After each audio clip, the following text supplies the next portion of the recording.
आज तक रेडियो सुनता है सारा जहां।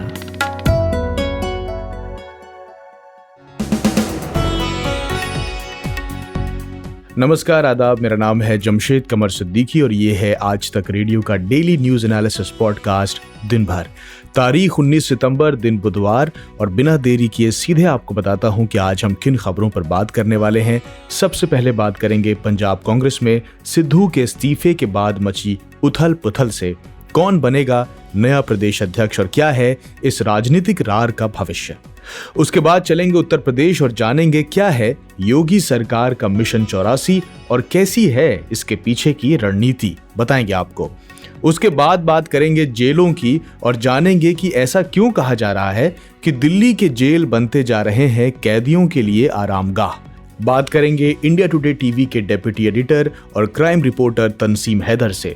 और आखिर में केंद्र सरकार ने नेशनल डिजिटल हेल्थ मिशन यानी NDHM के तहत डिजिटल हेल्थ कार्ड बनाने की अपनी योजना आयुष्मान भारत डिजिटल मिशन यानी ABDM को राष्ट्रीय स्तर पर 2 दिन पहले ही लागू कर दिया है। तो कौन ले सकता है इस योजना का लाभ और कैसे, ये भी आपको बताएंगे। तो होगी इन सभी खबरों पर बातचीत, लेकिन पहले सुनते हैं हेडलाइंस खुशबू से।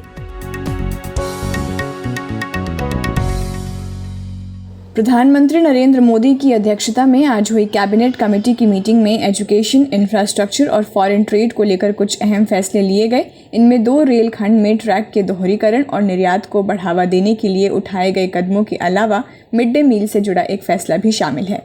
वहीं निर्यात को बढ़ावा देने के लिए सरकार एक्सपोर्ट क्रेडिट गारंटी कॉरपोरेशन को अगले 5 साल में 4,400 करोड़ रुपए की पूंजी देगी। सरकार का कहना है कि ECGC को पूंजी दिए जाने से एक्सपोर्टर्स और उनको फाइनेंस देने वाले बैंकों को बहुत सपोर्ट मिलेगा।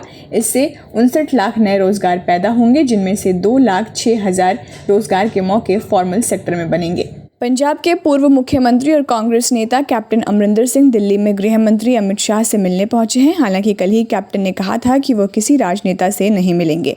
गोवा के पूर्व मुख्यमंत्री और कांग्रेस के वरिष्ठ नेता रहे लुइजिनो फलेरियो आज तृणमूल कांग्रेस में शामिल हो गए हैं। इसके बाद उन्होंने CM ममता बनर्जी से मुलाकात की। लुइजिनो फलेरियो के साथ पूर्व विधायक और सेवानिवृत्त IPS अधिकारी लवू ममेलेदार, साहित्य अकादमी पुरस्कार विजेता N शिवदास और पर्यावरणविद राजेंद्र शिवाजी सहित कुल 10 नेताओं ने भी TMC की सदस्यता ली। भारत के कुछ प्राइवेट हॉस्पिटल्स ने रूस में बनी कोरोना वैक्सीन स्पुतनिक V के ऑर्डर रद्द कर दिए हैं। दरअसल पिछले कई दिनों से देश में इस रूसी वैक्सीन की बिक्री काफ़ी कम हो गई, क्योंकि ज़्यादातर लोग सरकार की ओर से मुफ्त में मिल रही वैक्सीन ही लगवा रहे हैं। साथ ही स्पुतनिक V को कोल्ड स्टोर में रखना भी एक चुनौती है। तालिबान ने पहला फॉर्मल लेटर भारत को भेजा है, जिसमें उसने काबुल तक कमर्शियल फ्लाइट शुरू किए जाने की अपील की है। इस पर नागरिक उड्डयन मंत्रालय समीक्षा कर रहा है। भारत ने 15 अगस्त से ही काबुल के लिए अपनी सभी कमर्शियल फ्लाइट्स पर रोक लगाकर रखा है। IPL के 14वें सीजन में आज दुबई में रॉयल चैलेंजर्स बेंगलुरु और राजस्थान रॉयल्स की टीमें आमने सामने हैं। RCB ने टॉस जीतकर गेंदबाजी का फैसला किया है। दोनों टीम में एक बदलाव भी हुआ है। RCB ने काइल जेमिन्सन के स्थान पर जॉर्ज गार्टन और RR ने जयदेव उनादकट की जगह कार्तिक त्यागी को प्लेइंग 11 में शामिल किया है। आप सुन रहे हैं आज तक रेडियो। आज दिन भर की शुरुआत करेंगे पंजाब से। चुनाव से चंद महीने की दूरी पर खड़ा है राज्य, मगर सियासी नाटक का पटाक्षेप हो ही नहीं रहा है। कहानी में ट्विस्ट पर ट्विस्ट आए जा रहे हैं। CM और प्रदेश अध्यक्ष बदलने के बाद भी कांग्रेस में घमासान मचा हुआ है। नवजोत सिंह सिद्धू ने कल अचानक प्रदेश अध्यक्ष के पद से इस्तीफा देकर राजनीतिक पारा हाई कर दिया है। सूत्रों की माने तो कांग्रेस आला कमान भी झुकने को तैयार नहीं है और सिद्धू को मनाने के मूड में भी नहीं दिख रहा है। यहां तक कि हाईकमान ने ही पंजाब के प्रभारी हरीश रावत का चंडीगढ़ दौरा भी रद्द करवा दिया, जहां वो नवजोत सिंह सिद्धू को मनाने जाने वाले थे। इस बीच सिद्धू ने आज एक वीडियो संदेश जारी किया, जिसमें उन्होंने कहा कि मैं अपने मुद्दों से समझौता नहीं कर सकता हूं, हक और सच की लड़ाई आखिरी दम तक लड़ता रहूंगा। मेरी लड़ाई मुद्दों दी है, मसलियां दी है और पंजाब पक्षी एक एजेंडे दी है, जिहदे ते मैं बहुत देर दा खड़ा रहा और इस एजेंडे दे नाल पंजाब दे पक्ष पूरन दे लई मैं हक सच की लड़ाई लड़ता रहा। इहदे च कोई समझौता सी ही नहीं। सिद्धू ने अपने वीडियो मैसेज में इस बात पर जोर दिया कि नई सरकार में दागियों को जगह दी गई है। फिर चाहे वो मंत्री हो या एडवोकेट जनरल। उन्होंने कहा कि दागी नेता, दागी अफसरों की वापसी कर वही सिस्टम खड़ा नहीं किया जा सकता। सिद्धू की बातों का मतलब ये निकलता है कि वो इस्तीफा तभी वापस लेंगे जब उनकी बातों को माना जाएगा। इधर मुख्यमंत्री चरणजीत सिंह चन्नी ने बुधवार को कैबिनेट बैठक के बाद प्रेस कॉन्फ्रेंस की। इस दौरान उनसे जब सिद्धू के आरोपों पर सवाल किया गया तो उन्होंने कहा कि उनकी फोन पर सिद्धू से बात हुई है, वो जल्द उनसे मुलाकात करेंगे और जो भी बात होगी उस पर चर्चा कर ली जाएगी। उनकी सरकार पार्टी की विचारधारा पर ही काम कर रही है। इन सब के बीच आम आदमी पार्टी के संयोजक अरविंद केजरीवाल भी पंजाब दौरे पर हैं। केजरीवाल ने कहा कि आम आदमी पार्टी ही पंजाब में स्थिर और ईमानदार सरकार दे सकती है। केजरीवाल ने चरणजीत चन्नी को सीएम बनने पर बधाई तो दी, लेकिन लगे हाथ घेर भी लिया। सुनिए। आरोप लग रहे हैं कि उन्होंने अपने मंत्रिमंडल में दागी लोगों को शामिल किया। आरोप लग रहे हैं कि उन्होंने दागी अफसरों को अच्छी इम्पोर्टेंट पोस्टों पे बैठाया है। मैं उनसे निवेदन करूंगा कि जितने दागी मंत्री हैं, जितने दागी विधायक हैं और ये जितने दागी अफसर हैं, इनको तुरंत हटाया जाए, इनके खिलाफ पर्चे किए जाएं और इन पे सख्त से सख्त कार्रवाई की जाए। ये पहली चीज पंजाब के लोग मांग कर रहे हैं। तो पंजाब में मची इस सियासी उथल पुथल का जायजा लेने के लिए हमने बात की इंडिया टुडे मैगजीन के सीनियर एडिटर और पंजाब की राजनीति पर गहरी निगाह रखने वाले अनिलेश महाजन से, और उनसे पूछा कि कांग्रेस आला कमान ने अब तक सिद्धू का इस्तीफा मंजूर नहीं किया है, लेकिन सिद्धू को मनाने की कवायद भी होती नहीं दिख रही है। खबरें ये भी आ रही हैं कि अंदर खाने नए अध्यक्ष की तलाश भी चल रही है। तो इस राजनीतिक रार का क्या भविष्य दिख रहा है आपको? देखिए, अब पंजाब में ना एक बड़ी विचित्र सिचुएशन हो गई है कि बहुत सारे जो कांग्रेस के लीडर हैं वो नवजोत सिंह सिद्धू के स्टाइल ऑफ फंक्शनिंग से खुश नहीं है। तो वो भी प्रेशर बना रहे हैं हाई कमांड के ऊपर कि सिद्धू को मनाने की बजाय एक ऐसे आदमी को पार्टी की कमान संभाली जाए जो सबको एक साथ लेके आगे बढ़ सके और एक तरीके से समन्वय जो है वहाँ बना पाए। क्योंकि नवजोत सिंह सिद्धू जो हैं वो एक माई वे और हाईवे की फिलॉसफी लेके चले हुए हैं और वो फिलॉसफी जो है इलेक्शन से 2-3 महीने पहले जो है वो ज़्यादा कारगर साबित होती दिख नहीं रही है। तो ये एक बहुत बड़ा प्रेशर है पार्टी हाई कमांड के ऊपर कि ज़्यादा मान मनवल की स्थिति में ना जाया जाए और एक ऐसे आदमी की तलाश की जाए जो सबको साथ लेके आगे बढ़ सके। आपने कहा कि सिद्धू की स्टाइल ऑफ फंक्शनिंग से लोग खुश नहीं हैं। कैप्टन अमरिंदर भी सिद्धू को काफी इम्पल्सिव बताते हैं। उनके क्रिकेट करियर की घटनाओं पर भी बात हो रही है। तो क्या शुरू से ही ऐसे रहे हैं सिद्धू? नहीं, बिल्कुल ठीक बात है। आप अगर पिछले 25 साल में सिद्धू साहब का जो करियर है उसको आप ट्रेस करें, नवजोत सिंह सिद्धू ने इंग्लैंड के दौरे में आपको याद होगा अपने जो कप्तान है मोहम्मद अजहरुद्दीन, उनसे बगावत करके इंग्लैंड का दौरा बीच में छोड़ के आ गए थे। फिर उसके बाद 1999 में जब उनको ड्रॉप किया गया था टीम से तो सडनली रिटायरमेंट ले ली थी। फिर उसके बाद अगर आप क्रिकेटिंग कैरियर की बात करी जाए, इसके राजनीतिक कैरियर की बात की जाए तो भाजपा में जब थे तो भाजपा में कोई इनका स्मूथ सेलिंग नहीं था। तो भाजपा में लोकल इकाइयों के साथ लड़ाई झगड़े रोजाना सुर्खियां बटोरते थे और क्योंकि उस वक्त भाजपा सत्ता में नहीं थी केंद्र की तो इतनी चीजें सामने नहीं आती थी। पर फिर भी अरुण जेटली की छत्र छाया में अपना करियर चला रहे थे और 2008 का मुझे केस याद है कि उस वक्त तत्कालीन जो भाजपा के प्रदेश अध्यक्ष थे अविनाश राय खन्ना, उनके साथ अमृतसर एयरपोर्ट पे हाथापाई तक उतर आए थे नवजोत सिंह सिद्धू। तो वो इस तरीके का इम्पल्सिव बिहेवियर करते रहे हैं और एक अमृतसर में उनके लिए जो जिला अध्यक्ष की नियुक्ति करनी थी उस नियुक्ति इनके मुताबिक नहीं हुई। उस वक्त ये काफी मान मुटव्वल चला लोकल बीजेपी के साथ, तो काफी लड़ाई झगड़ा आगे बढ़ गया। तो ये सब चीजें नवजोत सिंह सिद्धू के साथ जुड़ी हुई हैं। वो पहले अकाली दल के साथ काफी नजदीक थे और उनको अपना भाई बोलते थे, सुखबीर बादल को, विक्रमजीत मजीठिया को, और बीजेपी के लीडर्स के होने के बावजूद भी और अपने साथी बीजेपी वालों को उतनी इज्जत नहीं देते थे जितनी इनको देते थे, जो अलाए थे इनके। पर जब उनके साथ खटपट हुई तो खटपट इस तरीके से हुई कि वो छोड़ के ही पार्टी चले गए। तो ये इम्पल्सिव बिहेवियर है, अपने आप को बैकफुट पे लाके, जिसको क्रिकेटिंग एनालॉजी में बोलते हैं कि बैकफुट पे खेलना इनको पसंद नहीं है। हर चीज को आगे बढ़कर और ये स्टेडियम से बाहर फेंकने की चेष्टा करते हैं।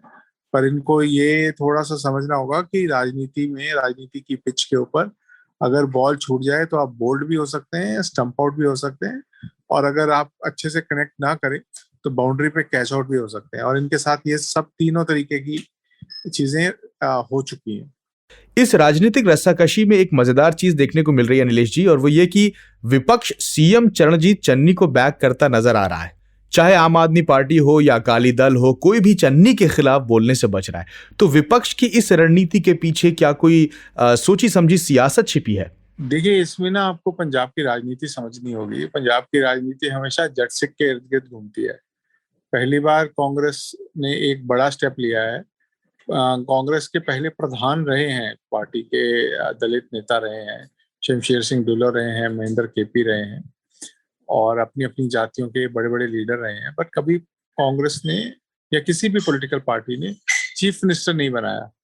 तो ये कोई भी पॉलिटिकल पार्टी नहीं चाहती है कि इस वक्त जब इमोशनली चार्ज अप है दलित कम्युनिटी तो उसको नाराज किया जाए। पर वो दलित सेंटिमेंट के साथ साथ जट सिख सेंटिमेंट को भी उभारने की कोशिश कर रहे हैं कि जिस तरीके की बयानबाजी हो रही है पंजाब में, और चरणजीत सिंह चन्नी के साथ खड़े होते इसीलिए दिख रहे हैं कि जो दलित वोट्स हैं, क्योंकि दलित वोट 32% है पंजाब के इलेक्टोरेट का, और उनमें से तकरीबन 10% वोट ऐसा होता है जो स्विंग वोट, जिसको हम बोलते हैं सिफोलॉजी की लैंग्वेज में, तो 10% वोट स्विंग करता है। तो वो स्विंग वोट कहीं कांग्रेस की तरफ अकेले ना चले जाए, इसलिए भी ऑपोजिशन पार्टी जो है वो चरणजीत चन्नी के साथ इस वक्त खड़ी हैं और इसको जट सिख वर्सेस दलित बनाने की कोशिश कर रही हैं। एक आखिरी सवाल अनिलेश जी की, कांग्रेस में जारी इस खींचतान से किस पार्टी को फायदा होगा, आम आदमी पार्टी या फिर शिरोमणि अकाली दल गठबंधन को? देखिए, इसका फायदा दो लोगों को तो बिल्कुल ही नहीं हो रहा है। एक तो कांग्रेस खुद को, और दूसरा आम आदमी पार्टी को। आम आदमी पार्टी सिर्फ मीडिया में सुर्खियां बटोर पा रही है, पर जमीनी हकीकत पे दिख नहीं रही है। वो एक संगरूर, मानसा, उस एरिया का जो आसपास का एरिया है, वहीं पे ही इनकी थोड़ी प्रेजेंस है। 10-12 कॉन्स्टिट्यूएंसीज हैं, और जहां वो पिछली बार भी बहुत संख्या में उनके लोग जीते थे। ये अभी भी उसी एरिया में है। दोआबा में इनकी कोई प्रेजेंस नहीं है, मांझा में कोई प्रेजेंस नहीं है, और इस सारे एपिसोड का इनको कोई फायदा नहीं हो रहा। इसका फायदा दो धड़ों को हो रहा है। एक तो है अकाली दल का जो जट सिख वोटर है, वो कंसोलिडेट होना शुरू हो गया है अकाली दल के पीछे। दूसरा जो है फायदा हो रहा है भारतीय जनता पार्टी को, जिनका जो बेस है वो अपर कास्ट हिंदुओं में, दलित जो हिंदू हैं उनमें, और थोड़ा बैकवर्ड कम्युनिटीज में है, और वो कंसोलिडेट हो रहे हैं। और वहां पे जो ये फार्म एजिटेशन चल रहा था, तो उसकी काउंटर पोलराइजेशन भी है, तो वो बीजेपी को उसका फायदा हो रहा है। और जो पंजाब में हिंदू वोटर होता है, उसके पास दो ही चॉइसेस रहती हैं कन्वेंशनली। वो या तो कांग्रेस के पास जाता है या बीजेपी के पास जाता है। तो वो तीसरी ऑप्शन कभी उसने एक्सप्लोर नहीं की है, और अभी भी नहीं लगता है कि वो आम आदमी पार्टी को एक्सप्लोर कर रहा है। तो अभी भी उसका जो द्वंद है वो कांग्रेस और बीजेपी में है, और कांग्रेस का वीक होने का मतलब है वहां पे भी बीजेपी को एज मिलना। ये शहरों की बात कर रहा हूँ। जो पंजाब के शहरी सीटें 45 हैं 117 सीटों में, और इन 45 सीटों में तकरीबन 32 सीटें ऐसी हैं जहां पे बीजेपी को इस वक्त एज मिल रही है। हमसे बात करने का बहुत बहुत शुक्रिया अनिलेश महाजन।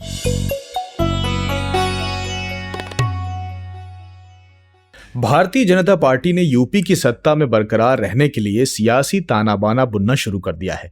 पिछली बार साल 2017 में हुए विधानसभा चुनाव में बीजेपी को ऐतिहासिक जीत मिली थी।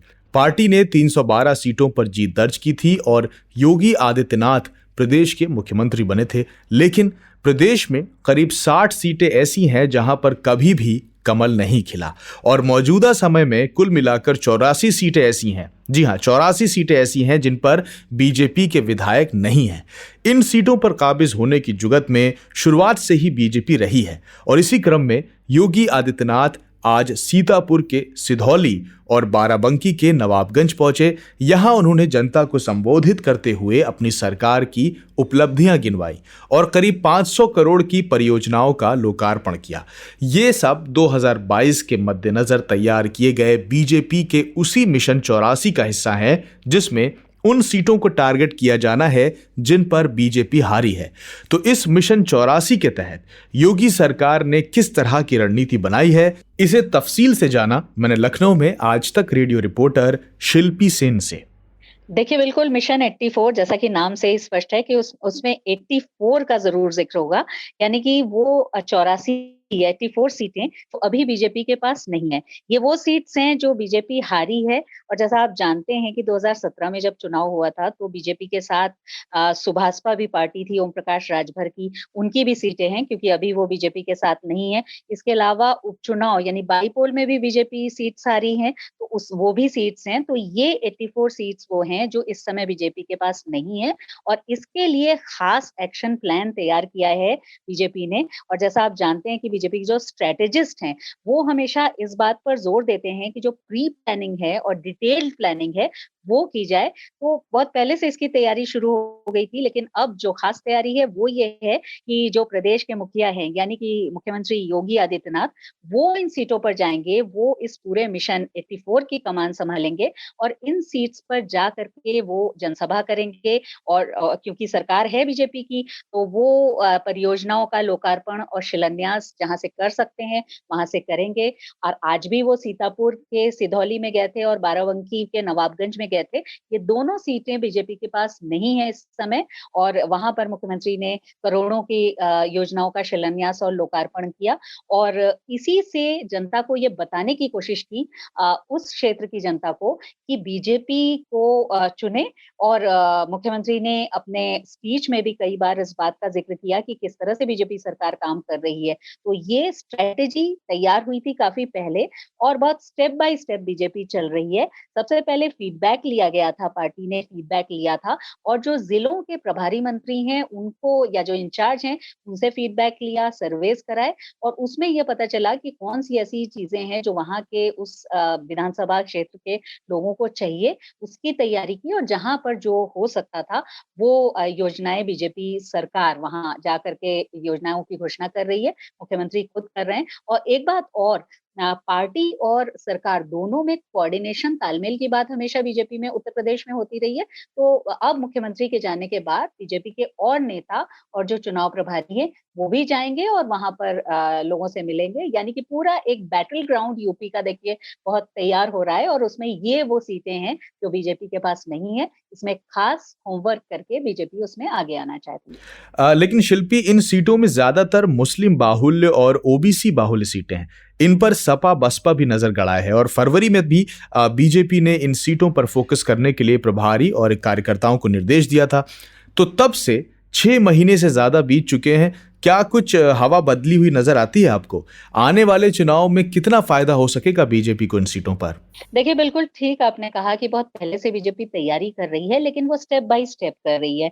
फरवरी में जब इसका निर्देश दिया गया था तो वहां पर बीजेपी के नेता और खासतौर पर जो प्रभारी हैं मंत्री वो पहुंचे थे और फीडबैक लेने का काम वहां किया गया था। तमाम योजनाएं भी वहां जो अभियान बीजेपी के कैंपेन्स चलते हैं वो चले, लेकिन अब चुनाव में तेजी आ चुकी है। चुनाव से पहले हम ऐसा कह सकते हैं कि काउंटडाउन शुरू हो गया है मिशन 2022 के लिए। तो अब जो घोषणाएं होंगी, अब जो बातें होंगी, अब जो दौरे होंगे और अब जिस तरह से जनता से संपर्क होगा पॉलिटिकल पार्टीज का, उसका खास तौर पर असर होगा। इसलिए इस समय से ये शुरू की गई है और पहले इन सीट्स को कवर करेंगे बीजेपी के नेता और मुख्यमंत्री और उसके बाद जब एक साथ सभी सीटों पर दौरे होंगे सभी नेताओं के तो फिर से कवर किया जाएगा। आप कह सकते हैं कि जिस तरह से कोई सब्जेक्ट किसी स्टूडेंट का कम उसमें कमजोर होता है तो वो पहले की तैयारी करता है और फिर रिवाइज करते समय, रिवीजन करते समय फिर उसको करता है। तो उसी तरह की स्ट्रैटेजी पर बीजेपी इसको कर रही है।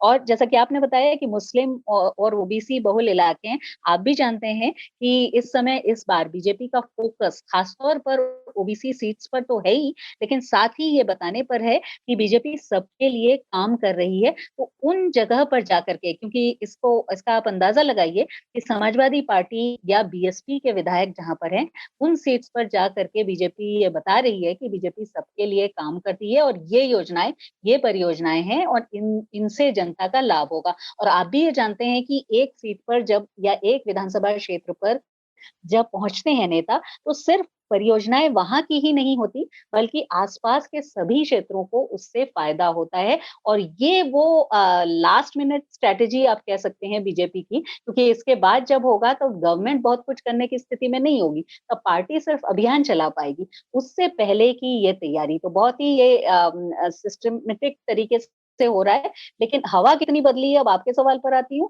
तो अभी तक कुछ बहुत ज्यादा प्रभाव उसमें नहीं दिखा है, लेकिन इतना तय है कि ये जो दौरे हैं इसमें तेजी लाई गई है और इसके बाद इस पर काम हो रहा है इन सीटों को लेकर। ये थी आज तक रेडियो रिपोर्टर शिल्पी सेन। भाषा के ग्रामर से मिले कब, क्यों, कैसे, कहां, किसने, ये ऐसे शब्द हैं जो सेंटेंस में जुड़ जाएं तो उसे सवाल बना देते हैं। और सवालों के बारे में आइंस्टीन ने कहा था, the important thing my friend is not to stop questioning. मैं हूं नितिन ठाकुर और लेकर आया हूं एक ऐसा पॉडकास्ट जिसमें हम हर टॉपिक का रेशा रेशा खुलने तक सवाल पूछने से थकते नहीं।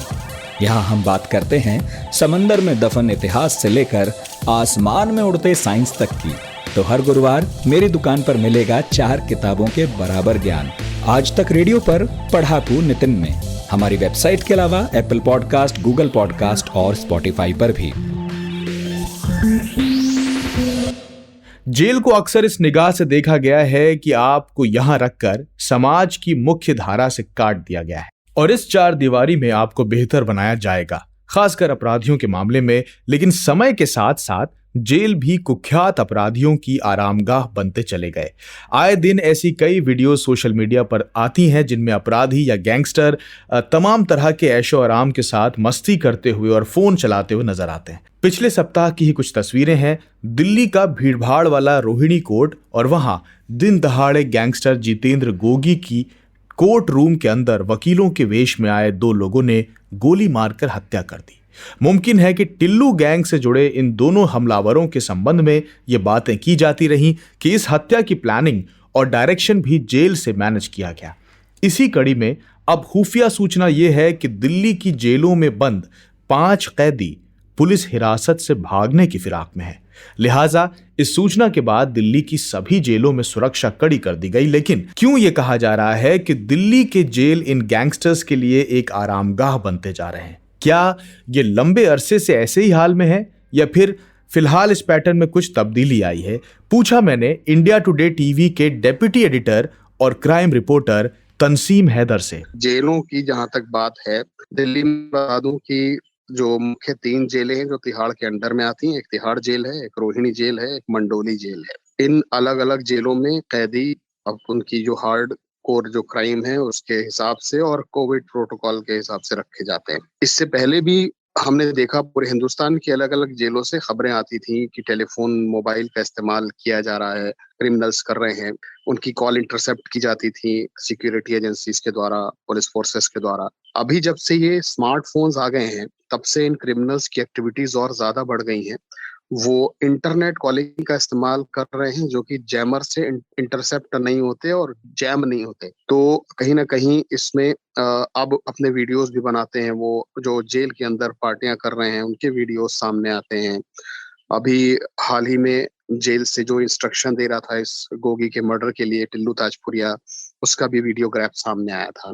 तो जब से ये इंटरनेट कॉलिंग शुरू हुई है तब से इनकी आसानी और हो गई है इन गैंग्स को जो जेल के अंदर बंद हैं। अब सवाल ये कि अंदर कैसे जाते हैं, मोबाइल फोन इतनी सख्ती होती है। तो मैं आपको बता दूं कि दिल्ली की तिहाड़ में तो थोड़ा ज्यादा सख्ती है, लेकिन उनकी जो मंडोली और रोहिणी जेल है यहाँ पे उस स्तर की बहुत ज्यादा सुरक्षा नहीं है। लोगों को आसानी से मोबाइल फोन मुहैया हैं। यहाँ तक सूत्र बताते हैं कि वहाँ बाकायदा मोबाइल चलाने के लिए कुछ क्रिमिनल्स ने उसका ठेका ले रखा है और लोगों को मोबाइल इस्तेमाल करने के लिए उनसे पैसे वसूले जाते हैं कैदियों से। तो इस तरह की चीजें हैं जिस सामने आई हैं, जिसके बाद अब तिहाड़ जेल के डीजी ने एक इंस्ट्रक्शंस और जारी किए हैं, सख्ती की गई है। और समय समय पर हमने देखा है कि जब भी जेल में रेड्स हुई हैं, छापेमारी हुई है, मोबाइल फोन बरामद हुए हैं, सिम कार्ड्स बरामद हुए हैं। तो जेल में ये चीजें ऐसा नहीं हो रहा है। ये जेल के जो जेल कर्मी हैं, जो जेल के सुपरिटेंडेंट्स हैं, जो जेलर्स हैं, इनकी इसमें मिली भगत होती है बाकायदा क्रिमिनल्स के साथ। और ये पूरा एक नेक्सस है जिसमें सिर्फ और सिर्फ पैसों के लिए इस तरह की क्रियाकलाप, मोबाइल उपलब्ध कराना, उनको अच्छा खाना उपलब्ध कराना, उनको शराब बियर उपलब्ध कराना, सारी चीजें ये मिली भगत से ही होती हैं। और हाल के दिनों में करीब 30-40 जेलर इसी वजह से तबादला किए गए हैं। एक केस हमने इससे पहले देखा था, जेल में एक कैदी की मौत हुई थी, उसको पीट पीट कर मार डाला गया था, उसमें भी लोग सस्पेंड हुए जेल के अधिकारी।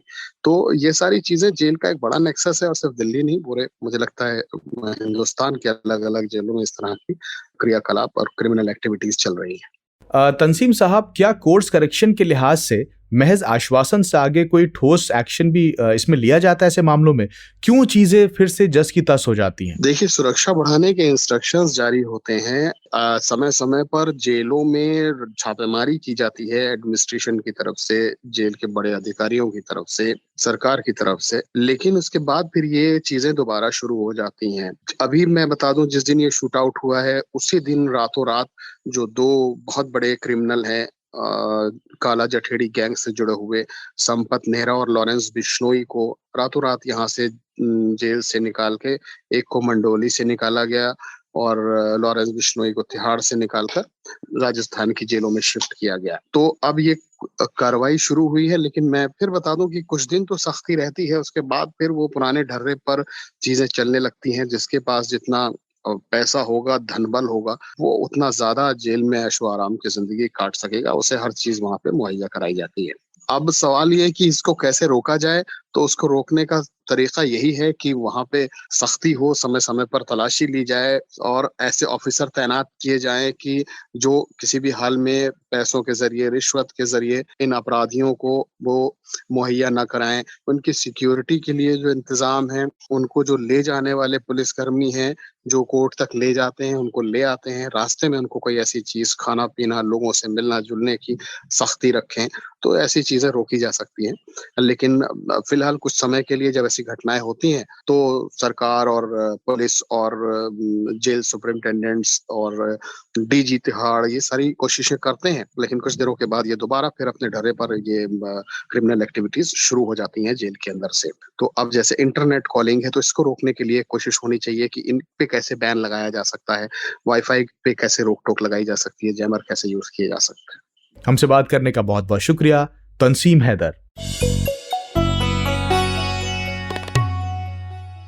केंद्र सरकार ने नेशनल डिजिटल हेल्थ मिशन यानी NDHM के तहत डिजिटल हेल्थ कार्ड बनाने की अपनी योजना आयुष्मान भारत डिजिटल मिशन यानी ABDM को राष्ट्रीय स्तर पर अभी कुछ दिन पहले ही लागू किया है। आपको याद हो तो PM मोदी ने पिछले साल 15 अगस्त पर भाषण देते हुए इस योजना की घोषणा की थी। तब इसे देश के 6 केंद्र शासित प्रदेशों में पायलट प्रोजेक्ट के तहत लागू किया गया था, लेकिन अब इस डिजिटल मिशन को पूरे देश में चलाने का प्लान है। तो मिशन में एक हेल्थ ID बनाने का प्लान है जिसमें आपकी हेल्थ से जुड़ी सारी जानकारियां स्टोर रहेंगी और इसकी मदद से पूरे देश के हॉस्पिटल्स में इलाज में आसानी होगी। इसमें आपको 14 डिजिट का एक नंबर मिलेगा जो एक यूनिक नंबर होगा। ये नंबर ही आपके हेल्थ रिकॉर्ड की पहचान करेगा। इसी की मदद से आपके हेल्थ रिकॉर्ड देखने में आसानी होगी, लेकिन आपके हेल्थ रिकॉर्ड तभी कोई देख पाएगा जब आप इसकी इजाजत देंगे। अब ऐसी हेल्थ ID किसी के पास हो तो एक फायदा तो सीधा सीधा ये दिखता है कि मेडिकल डॉक्यूमेंट संभालने का झंझट नहीं रहेगा, और भी कई फायदे हैं। लेकिन आज हम आपको ये बताएंगे कि यूनिक हेल्थ ID बनाने के लिए कैसे रजिस्ट्रेशन करना है वगैरह वगैरह। और इसके लिए मैंने बात की उजाला सिग्नस ग्रुप ऑफ हॉस्पिटल में founder and director doctor Shuchin Bajaj से, और उनसे सबसे पहले मैंने यही पूछा कि इसके फायदे कौन उठा सकता है और ये कहाँ कहाँ काम आएगी। देखिए, इंडियन हेल्थ केयर का ये UPI मोमेंट है, इंडियन हेल्थ केयर बिल्कुल चेंज हो गया है इससे। और अगर आप सोच रहे हैं कि ये तो कोई फैंसी नई स्कीम आई है ABDHM, हमें तो पता भी नहीं है इसका फुल फॉर्म क्या है, हमें इससे क्या फर्क पड़ेगा। तो यकीन मानिए आप बिल्कुल गलत सोच रहे हैं। ये बहुत ही रेवोल्यूशनरी एक स्कीम है। अगर आपको लगता है कि यूपीआई एक अच्छी स्कीम थी फाइनेंशियल सिस्टम्स के लिए, जिसमें आप लोग अपना पैसा फोन टू फोन ट्रांसफर कर सकते थे बिना किसी प्रॉब्लम के, तो एबीडीएम जो है वो इससे भी बड़ी एक रेवोल्यूशनरी स्टेप है आपके हेल्थ केयर सिस्टम के लिए।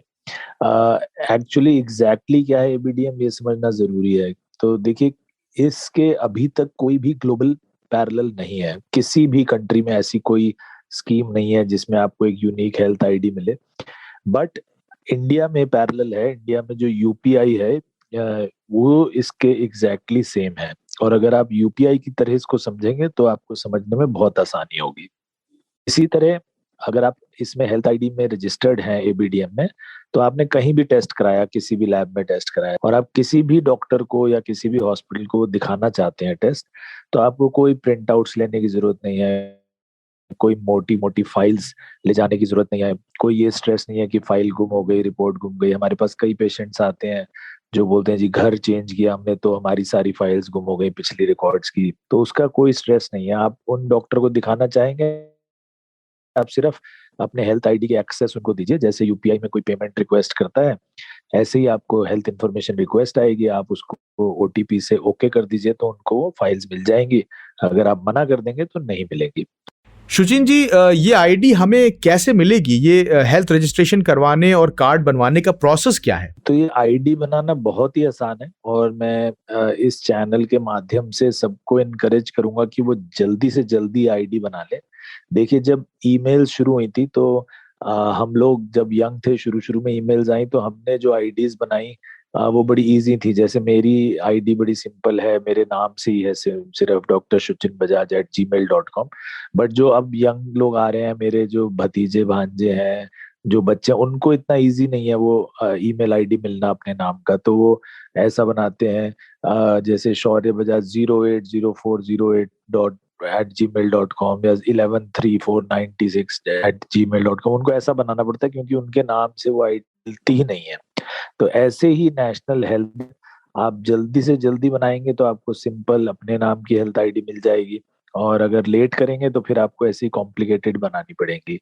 तो बहुत सिंपल है। आप हेल्थ आईडी जो एनडीएचएम की साइट है उस पर जाएं, जो एग्जैक्ट एड्रेस है https://healthid.ndhm.gov.in/register, और या गूगल पर एनडीएचएम अगर गूगल करेंगे तो रजिस्ट्रेशन का आपको लिंक गूगल पर मिल जाएगा।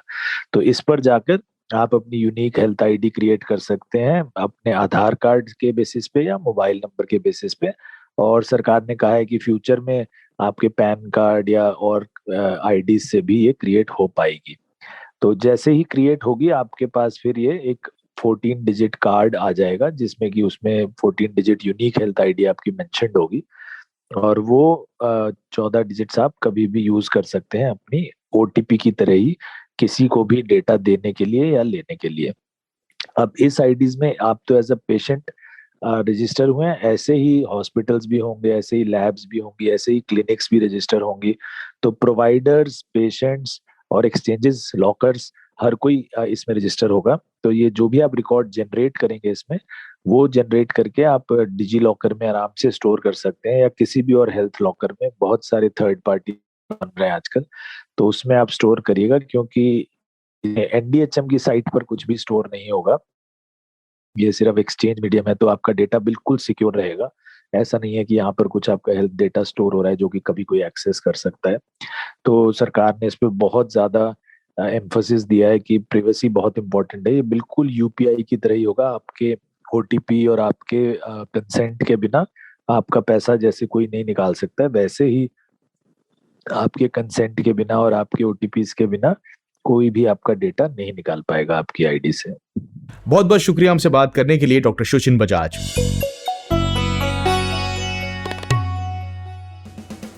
तो फिलहाल दिन भर में इतना ही। कैसा लगा आपको हमारा ये पॉडकास्ट, और कैसे लगते हैं आपको आज तक रेडियो के बाकी पॉडकास्ट? कुछ भी अच्छा बुरा आप कहना चाहें तो अपने अधिकार के साथ हमें मेल कीजिए radio@aajtak.com पर। इस पॉडकास्ट के प्रोड्यूसर थी खुशबू और साउंड डिजाइन किया है अमृत रेगी ने। और मेरा नाम है जमशेद कमर सिद्दीकी। अब मुझे दीजिए इजाजत और सुनते रहिए आज तक रेडियो। नमस्कार।